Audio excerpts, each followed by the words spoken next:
Okay, I think we can go ahead and get started. My name is Gina Dodolo. I am the environmental lead for this study, and I'm from the Army Corps of Engineers, Norfolk District. Can everyone see my screen okay? Yes, ma'am. Yep. Yes, Great, Gina, thank you. thanks. Thanks. So again, thank you so much for joining today to hear about the scoping for the inclusion of Belford into the existing study area. We ask that everyone remain on mute, and if you have any questions during the presentation, just put them in the chat and someone will address them and we can have a discussion at the end. So we'll start with the purpose of today's meeting, which is to provide an opportunity for the public to offer comments on what is being proposed and to identify issues, measures, and potential impacts to be considered in the study analysis.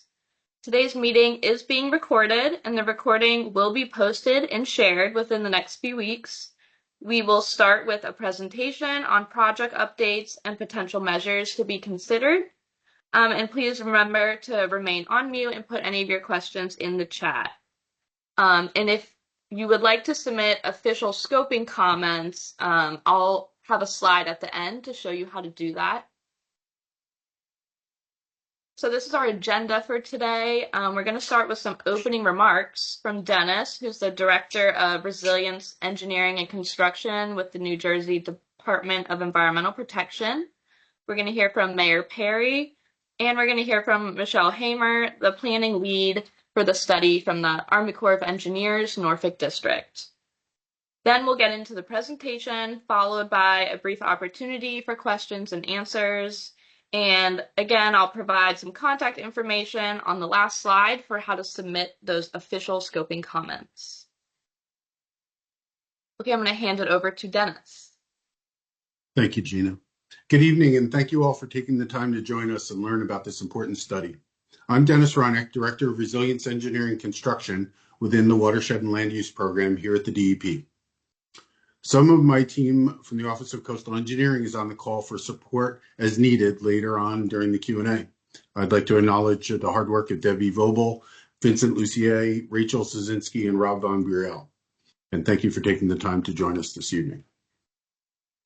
What is the role of the DEP in the Raritan Sandy Hook Coastal Storm Risk Management Study? It's usually a question that comes up. On this project, the DEP is what the Corps likes to call the non-federal sponsor. The non-federal sponsor just means that the DEP will be partners with the Corps as the study progresses, and we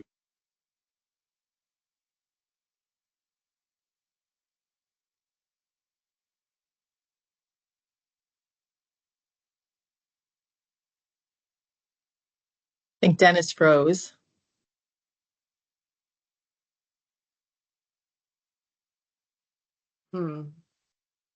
I'm back. Am I back? Oh, yes. Yeah, you're back. Okay, you're back. Where did I stop? Where would I stop being awesome? Why we're called the non-federal sponsor and what that means. All right. And then I said, however, for this project, in accordance with the Disaster Relief Supplemental Appropriation Act of 2022, this study is 100% federally funded. I'm sorry, I'm just getting the storm here, so that's the first glitch of the evening. This study began at the request of the DEP as a general reevaluation study of the 1960s beach erosion and hurricane project along the Raritan Bayshore, which included Keansburg, North Middletown, and Lawrence Harbor. The DEP requested a reevaluation of the project, initially to add a sand renourishment cycle to Keansburg and North Middletown beaches, and then also requested the reevaluation of the aging tide gate and pump station facility at Keansburg. In June 2023, the DEP requested and supported our local partners to include Keyport and Belford in the study area. This was a great success because in January of 2025, the Assistant Secretary of the Army approved the inclusion of these areas and the increased time and funding to be added to the study. Tonight's virtual presentation and meeting will give the Corps the opportunity to gather some vital information from the residents on locations of vulnerability, what storm impacts have been personally experienced, and suggestions for identifying alternatives to reduce those impacts in the future. I want to thank you for having me tonight. I'd like to thank you for taking the time to participate, and I'd like to hand it back to Gina. Thank you so much, Dennis. I'm going to hand it over to Mayor Perry. Well, good evening, everyone, and thank you. Thanks to the DEP. I want to thank Dennis, certainly Gina, Debbie. You've all been great partners, the entire team, as our non-federal partners in the projects of the past, and hopefully projects of the future. Middletown is very excited, and I'm joined today by our Township Administrator, Tony Mercantante, for the opportunity to talk about the importance of continuing our work on preventing coastal flooding in Middletown. And regardless of what side of the creeks that people live on, seeing the floodgate currently going up in Middletown, there's been questions raised to myself, to Tony, about, well, what happens to BELFORD now? And I'm thrilled that the DEP and the Army Corps of Engineers have been able to be those great advocates and partners to ensure that the residents of BELFORD receive this evaluation as to whether or not there is efforts that can be made similar to the floodgate that's currently in its final phase towards completion. We can now work towards how can we support the residents living in BELFORD. So we're thrilled to have received that approval from the federal government. Thrilled to have the DEP as a non-federal partner in all of this, as we all collectively work towards the same goal, and that is preventing the coastal flooding that we see in parts of our town. And as the current floodgate continues towards its completion, and while that project started before me, it will likely end after me as well. We're glad to see those final phases come to an end and be well on their way towards completion, giving the residents of Middletown, the residents of Port Monmouth, that relief that was so desperately needed, especially in the aftermath of Superstorm Sandy. So once again, I want to thank the Army Corps of Engineers. I want to thank all of our partners, from our congressional partners, our senators, and to the DEP, who, I've had many conversations with Commissioner LaTourette about this project and others. And, we are always able to have that line of communication with the commissioner, and appreciate his efforts, and appreciate all the folks from the Department of Environmental Protection here today as we receive feedback from our residents here in Middletown. So once again, thank you. Look forward to working through this process, and look forward to hopefully one day announcing steps that we can take to prevent coastal flooding for the residents of BELFORD. Thanks so much. Thank you so much, Mayor. We really appreciate all of your support. And I will hand it over to Michelle. Thank you, Gina. Good evening, everyone, and thank you, Dennis and Mayor Perry, for your opening remarks. The U.S. Army Corps of Engineers deeply values our partnership with the New Jersey Department of Environmental Protection, and we're looking forward to working with the BELFORD community. My name is Michelle Hamer, and I'm the Chief of the Planning and Policy Branch at the Norfolk District, and serve as a planning team lead for this feasibility study. I'd like to take a moment to introduce the technical leads in addition to Gina. Richard Haar is our project manager. Unfortunately, he was not able to be with us this evening. We have Aaron O'Donnell is our engineering technical lead. Terrence Fung is our economic lead. Kaylee Laugren is our cultural resource lead, and David Gentili is our project manager forward for the New York District. We're fortunate to have this technical team lead, such a skilled team, in addition to the other project team members, project delivery team members on our team that'll help us make this feasibility study successful. As Dennis mentioned, the study began with a request from the New Jersey Department of Environmental Protection, and we officially kicked things off in October of 2022 with the signing of a feasibility cost share agreement, which formalizes our agreement to partner on the study. Our project delivery team is led by the Norfolk District, but includes team members from New York, Baltimore, and Philadelphia districts, and our non-federal sponsor. We reached as was mentioned before, we reached that important milestone of the approval from the Assistant Secretary of the Army for that additional time and funding, and that was integral for allowing us to expand the scope. And that brings us to why we're here today. As Dennis mentioned, we're here to hear from you, to provide an overview of the study and to glean your thoughts about coastal storm risk flooding in Belford. And later in the presentation, as Gina mentioned, she'll share just how you can share those comments with us. Really important, and we really appreciate your feedback.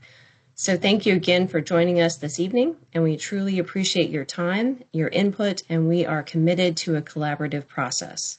And with that, Gina, I'll turn it back to you. Thank you, Michelle.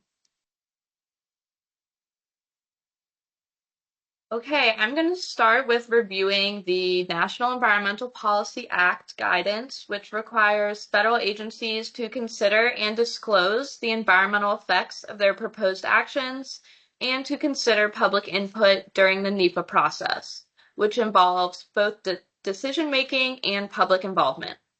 So as we start to evaluate the proposed measures and decide which ones should move forward, we also ask for public feedback on what issues you are experiencing, what impacts should be considered, and what measures you think may be most beneficial. We will also be evaluating different environmental topics to determine what impacts our project may have on the surrounding environment. These topics include how our project would impact environmental resources, critical habitat, protected species, air quality, cultural resources, recreation, and then we also look at how significant these impacts are.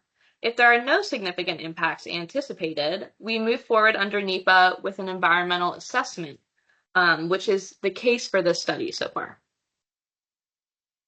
So this study is authorized by the resolution of the Committee of Public Works and Transportation of the U.S. House of Representatives, adopted August 1st, 1990, and Section 216 of the River and Harbor and Flood Control Act of 1970.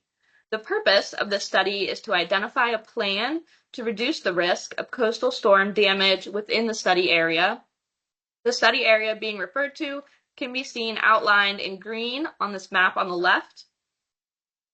And the need for the study is because the study area is at risk from coastal storm impacts due to its location along the coast. And as mentioned before, our non-federal sponsor is the New Jersey Department of Environmental Protection. So we are starting scoping for 2 new additions to the study area, Keyport and Belford. However, today we hope to gain comments and questions about Belford. So we are currently in feasibility phase of the study. In January of this year, Belford was added to the study area for the project and is now entering scoping, which is where we come up with potential measures that may be feasible and meet the goal of the project. So the NEPA scoping period lasts 30 days, and this is an opportunity for the public to provide scoping comments in order to be taken into consideration as the study moves forward.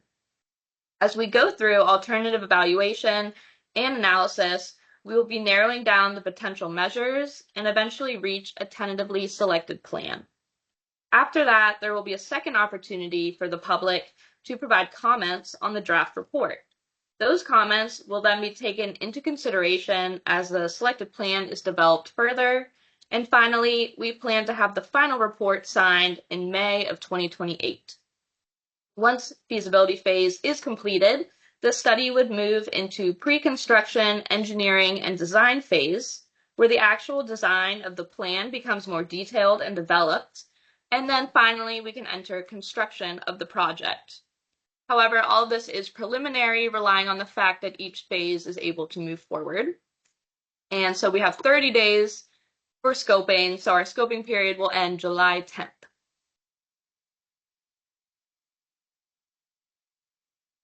Okay, so at the beginning of every study, we look at the problems, opportunities, objectives, and constraints of the proposed study.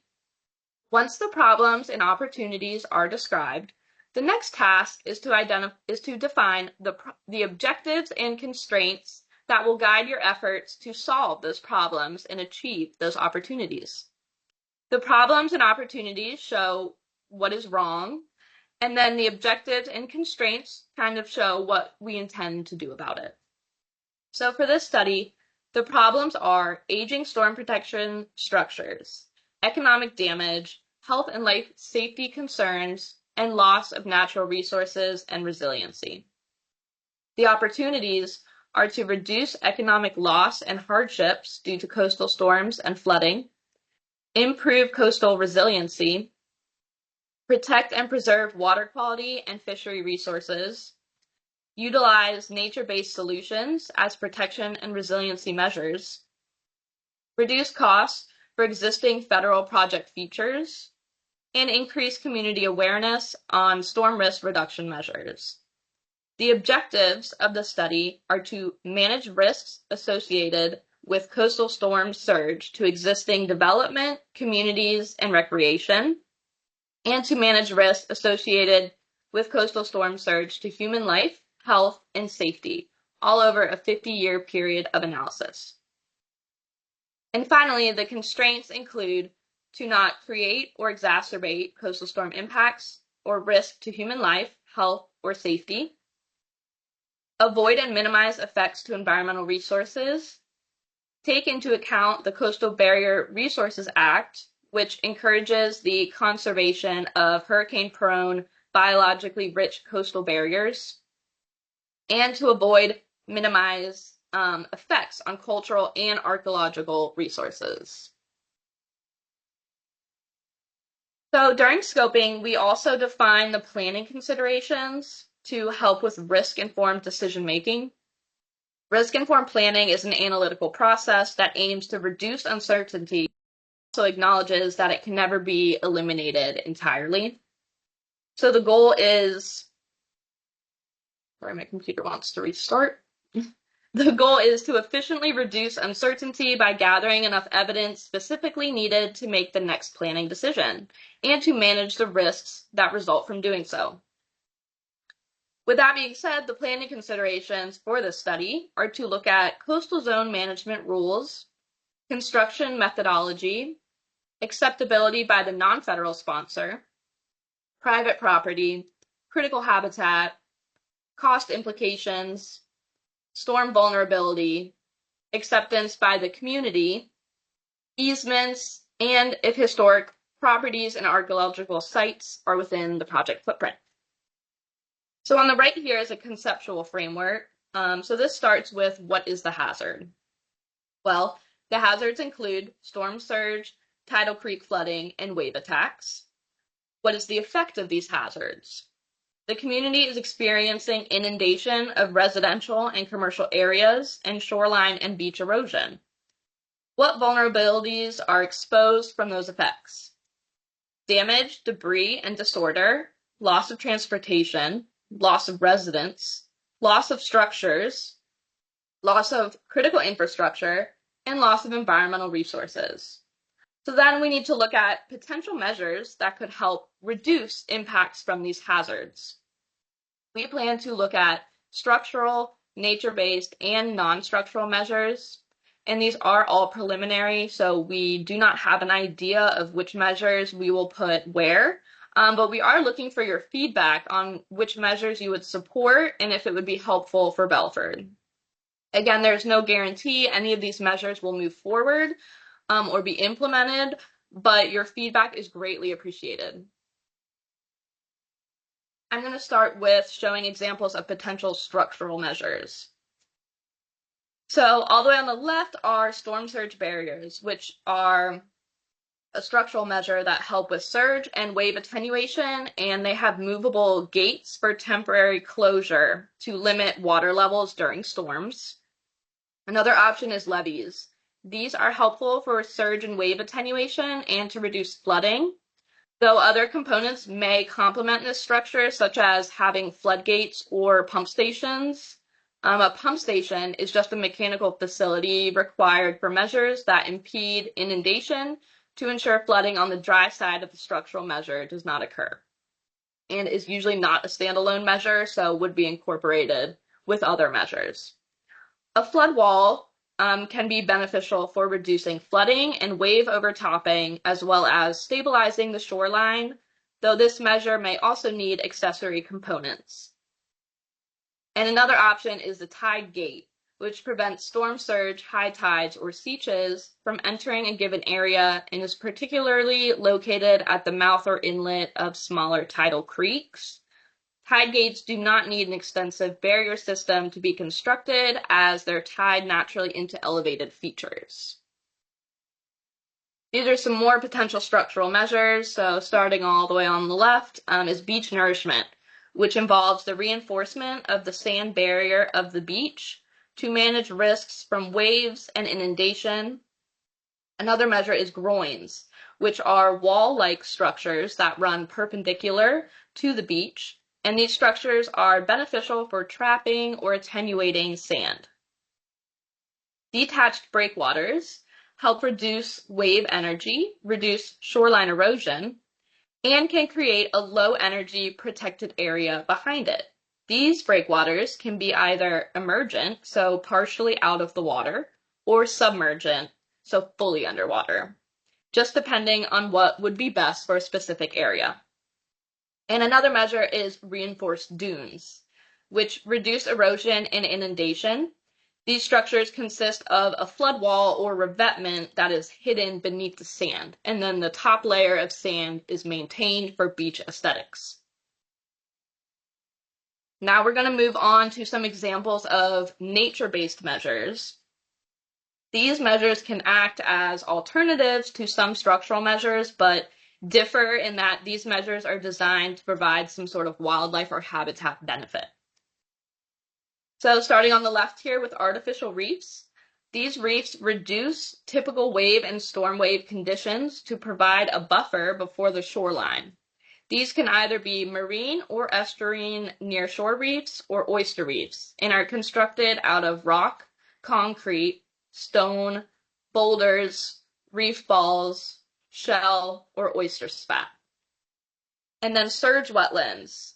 This measure assists with lowering risk associated with surge during storms and hurricanes. This measure would support natural coastal protection. However, this would require a large amount of space in order to provide coastal storm risk management benefits. These are additional potential nature-based measures. So we'll start with living rocky shoreline. This feature would be constructed of rock material in the form of blocks, slabs, and angular boulders and cobbles, and potentially enhanced with woody debris, as well as providing shoreline toe stabilization and reducing surf zone waves by creating a type of barrier. It also provides rocky habitat for sessile and mobile fauna. The rocks and boulders and wetland grasses would slow down the energy from the waves before they hit the shoreline. Then there is a nature-based measure called living rocky groins, which are alternatives to structural groins and still provide shoreline stabilization and drift sand attenuation, however, also incorporate habitat for flora and fauna. And lastly, dune with native vegetation, which would reduce inundation or flooding from coastal storm surge or waves, and involves the one-time creation of a dune planted with native vegetation, as the roots of the vegetation can help stabilize the sand and increase habitat quality. Okay, on this slide we have potential non-structural measures that can help with reducing impacts from storm surges and flooding. Non-structural measures involve things that would basically remove people from floods, leaving floodwaters to pass unmodified. This differs from other types of measures because it focuses on reducing the consequences of flooding. It involves permanent or contingent measures applied to a structure or its contents that provide resistance to damage from flooding. So the potential measures to be considered are floodproofing, which can be either standalone or combined with other measures, such as elevation, and can be designed as either wet floodproofing, which is a technique that would which is a technique that would create a water-resistant structure and allow the flooding to still enter, or dry floodproofing, which is a technique that would stop the water from entering a structure, though this concept does not work for every structure. Another type of non-structural measure is elevations, which involves lifting an existing structure above and out of the flood elevation, though this measure is typically more appropriate for single-family homes. And another option is acquisition and relocations, which involves purchasing a structure and its land and to relocate the structure outside of the flood zone. And that's the end of our informational presentation. I'm going to quickly go over some Q&A guidelines and then have the screen showing how to submit official scoping comments. So if you do have any comments, please put them in the chat. We have moderators that will be monitoring the chat and answering your questions. And then if you do have any follow-up questions or want to submit official scoping comments, those can be sent to this email. And if you would like to be added to the mailing list for the study, please put your name and your email in the chat.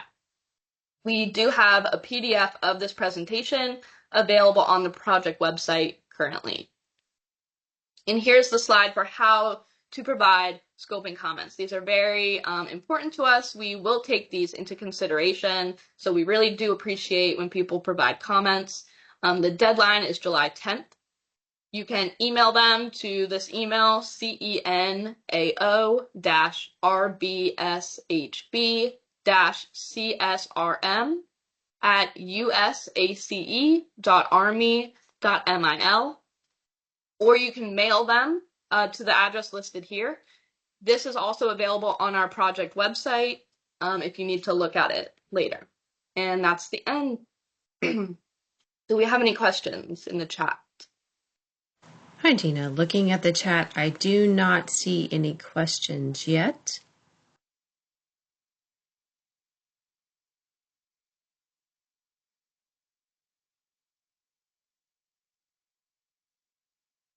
Nope, so far there are no questions in the chat.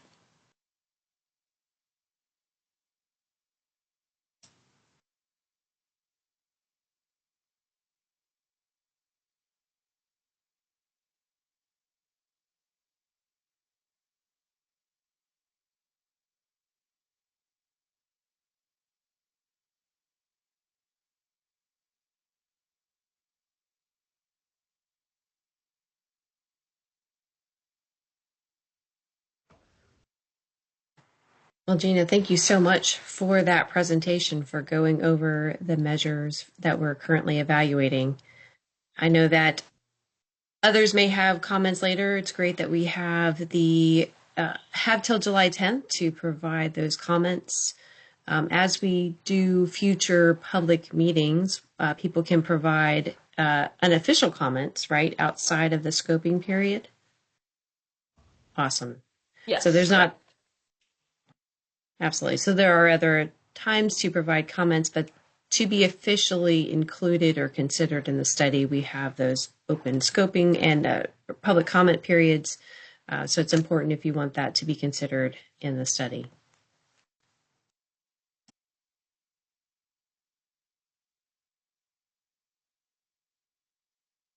I have a question. This is Tony Mercantante. Sure, go ahead. Can Yes, you hear me? Yeah, I'm just wondering, since it didn't look like any public joined in that I could see, could we post this presentation on our website so that people could listen to it and then still send in comments? Yes, this recording will be made available hopefully next week or the week after on the project website and on YouTube. So I can send you the link for that once it's available. Mm-hmm. Okay, good. Thanks. Thank you.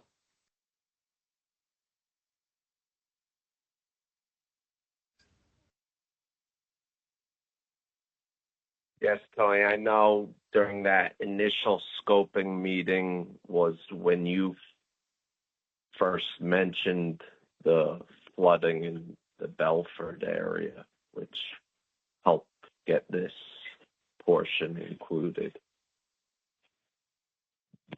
Yeah, I'm glad. I'm glad they're extending the study. There are a lot of people, in Belford who are wondering, what's going to happen to them, and why Belford wasn't included for the beginning, and I know there are really good reasons why that's the case. So, but I think this will be helpful. One other thing to just think about, because I know part of this analysis is the cost benefit analysis part of this process. Yeah. We consider total public benefits. That does include cost benefit, but it also includes other benefits that we may describe versus having a quantifiable benefit. Okay, yeah, that's fine. Because one thing you should be aware of, and I guess the DEP folks are aware of this, but the state is contemplating implementing new rules. They call them the REAL rules, REAL. It stands for something. Debbie probably knows what it is. I don't. One of the things that does is adds 5 feet to the required elevation of new structures. So if the structures in Belford, if you're considering one option of elevations, which I actually think might be one of the better options in this case, just keep in mind that if the rules do go into effect, and I think they pushed the date back a little bit, but at some point they're supposed to go into effect. You have to add 5 feet. So right now it's base flood elevation plus 1 foot of freeboard. Now it's going to be 5 more feet, base elevation plus 5 more feet, and 1 foot of freeboard for all new elevations once that rule goes into effect. So you just need to factor that into the cost. Yeah, definitely. We'll keep that in mind. I'll just share also that we don't necessarily formulate to like FEMA standards or local standards. We look at those opportunities to maximize benefits. And so that may or may not match the ordinances in place. And so what we need to look is where do we find that nexus of what maximizes benefits? And then there may be a local or sponsor focused plan that brings it up to that code, but that might be in addition to where we maximizes benefits. So that's a conversation. Obviously, we need to be aware of what those codes are. As the plan is now, it'll be a state regulation. It's not going to be optional. Sure. It won't matter whether we do an ordinance or not. Although I think we might just do it if we have to. I think it's a bad idea, just for the record. But if they do that, we probably would have to do an ordinance just so that it's understandable for everybody as to what the requirement is. But it's not really going to be optional. It's going to be people will be out of compliance if they don't follow that rule. No, absolutely understood. It could theoretically affect their flood insurance, which is one issue the state really hasn't solved yet. They haven't made it clear whether or not this has been really vetted through the National Flood Insurance Program and how they're going to handle it from an insurance standpoint. But that's an issue that's out there that we need to get settled at some point. And that's not currently, you said that's not currently in place now. We'll just need to monitor when that supposed to have gone into effect in July, I think. Okay. And I think they pushed the date back a little bit. Yeah, thanks for bringing that up, Tony. We have kind of touched on that a little bit because some of our other core studies also, are looking at potential home raisings, and, we've been faced with this as well. So, us as the non-federal sponsor are also, looking at this proposal and, watching it closely to see how it's going to impact the state residents and these kind of studies and projects too. So thank you for that, bringing that up. Yeah, I mean, one of the things to keep in mind with that. This is Dennis Reinick. This is Dennis Reinick from the DP. I also agree, and the Corps knows that REAL is coming.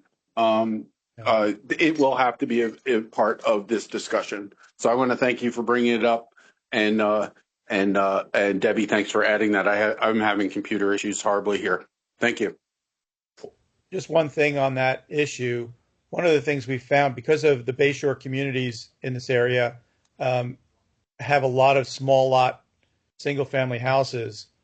As it stands now, it was really difficult to elevate some houses and still make them physically accessible because the lots are so small you couldn't fit a proper stairway within their front yard setback. If you added 5 feet to a lot of these houses, it would literally be impossible to get into them without having to put part of their structure in the right of way. So you got to factor that in which we probably wouldn't allow people to put structures in the right of way because then it's a liability for the township. So it might make some lots impossible to elevate, at least to the standards. So just keep that in mind too, that it could substantially affect the ability of people to raise a house in areas where there are small lots. It might not be even possible to add another 5 feet in some cases.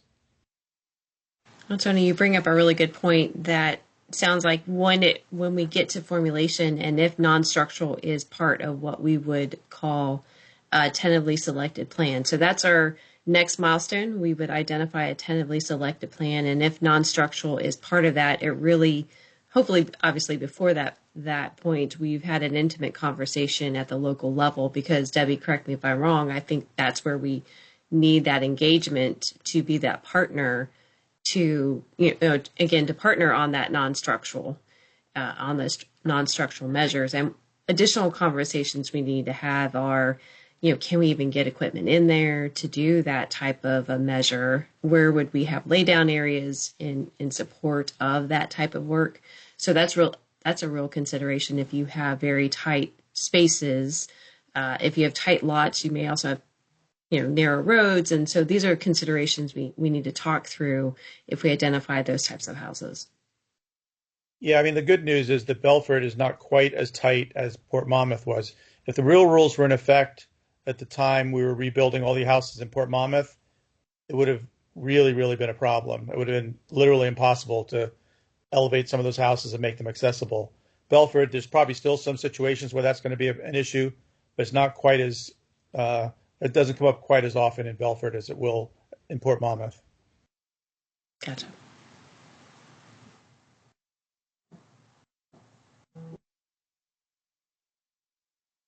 The last thing I would say is that a real key piece of this is having site visits. So as we work towards that tentatively selected plan, having boots on the ground to visibly see the locations of those measures, I think is really adds higher confidence to identifying what that plan is and looking at some of those challenges on the ground.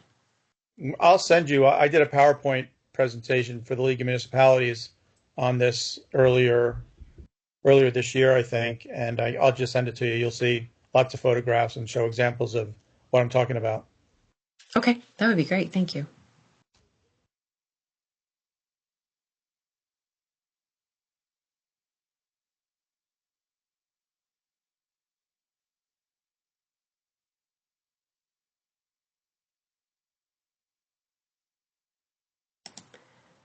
Well, Gina, again, thank you so much for the presentation.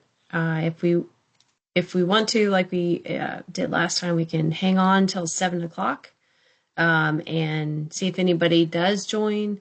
But then I think if everyone agrees, Debbie, if you agree, we can end it at 7. Okay, sounds good. Yeah, thank you, Gina. Thank you, Mayor and Dennis, for joining and for giving the intro, and Gina for the whole presentation, of course.